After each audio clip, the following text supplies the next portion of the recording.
La négociation quand vient le temps de faire une offre, c'est pas simple. Je ne vais pas vous faire un cours de négociation, mais voici quelques éléments à retenir.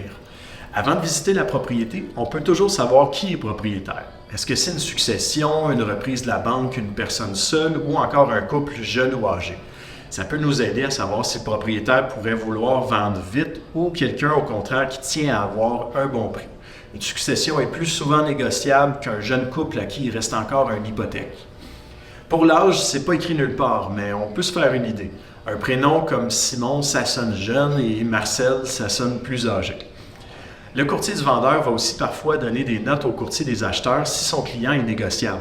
Il va souvent dire qu'il est motivé à vendre ou qu'il veut vendre vite. Il faut bien sûr que le vendeur veuille que ce soit mentionné. Un courtier a également accès à tout l'historique de la propriété, même les photos des anciennes ventes, bien souvent.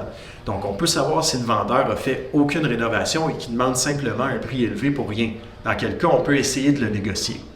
Ensuite, quand on visite, il faut bien regarder les défauts de la propriété parce que lorsqu'on présente son offre au vendeur, il faut lui expliquer ce qui justifie notre prix offert. Il ne faut pas que ce soit sorti de notre chapeau.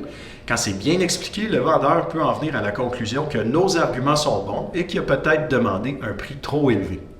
Il arrive malgré tout, surtout ces temps-ci, que le vendeur ne fait pas de profit sur la vente et qu'il ne peut pas descendre son prix davantage. Donc, même avec les meilleurs arguments, on est face à un mur. Ensuite, lors de la réalisation des conditions, c'est certain qu'on peut avoir d'autres occasions de négocier le prix. Il faut absolument que ce soit un élément nouveau par contre. J'insiste là-dessus. On ne peut pas demander au vendeur de baisser son prix, par exemple, sur le toit qui est à refaire quand l'âge du toit était déclaré et que visuellement, on voyait que les bardeaux étaient à moitié relevés. Donc, vous l'avez compris, on peut essayer de négocier le prix sur des éléments nouveaux découverts par l'inspecteur. On peut également tenter de négocier le prix avec l'analyse des documents, comme par exemple dans le cas d'un condo où on apprendrait dans un procès-verbal que des travaux majeurs sont à venir. Il arrive aussi pour les plex qu'à l'étape du financement, la valeur économique de l'immeuble établi est plus basse que prévu. Ça peut être un argument pour diminuer le prix, mais aucune garantie que ça fonctionne encore là. En conclusion, malgré tout ce que je viens de vous dire, la marge réelle de négociation est en moyenne de 2 à 4 % sur le prix demandé, autant pour les plex, les maisons ou les condos. Ça ne veut pas dire qu'il ne peut pas y avoir des fois où la négociation est énorme. La moyenne fait juste indiquer que c'est plus rare que fréquent.